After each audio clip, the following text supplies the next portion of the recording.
Tribuners Moritz Tamaela dan Upulatu Nikiulu jadi pimpinan sementara DPRD Ambon.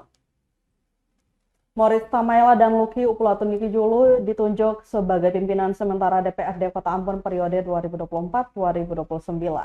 Di mana Moritz dari Partai Nasdem sebagai ketua sementara dan Upulatu dari PDI Perjuangan sebagai wakil ketua. Hal itu diumumkan Sekretaris Dewan atau Sekwan DPRD Ambon Apris Gasta dalam rapat paripurna dalam rangka sumpah janji dan pelantikan anggota DPRD Ambon, Rabu 11 September 2024. Dikatakan Tribuners kedua anggota DPRD tersebut akan menjadi pimpinan sementara sampai dengan penetapan pimpinan yang definitif.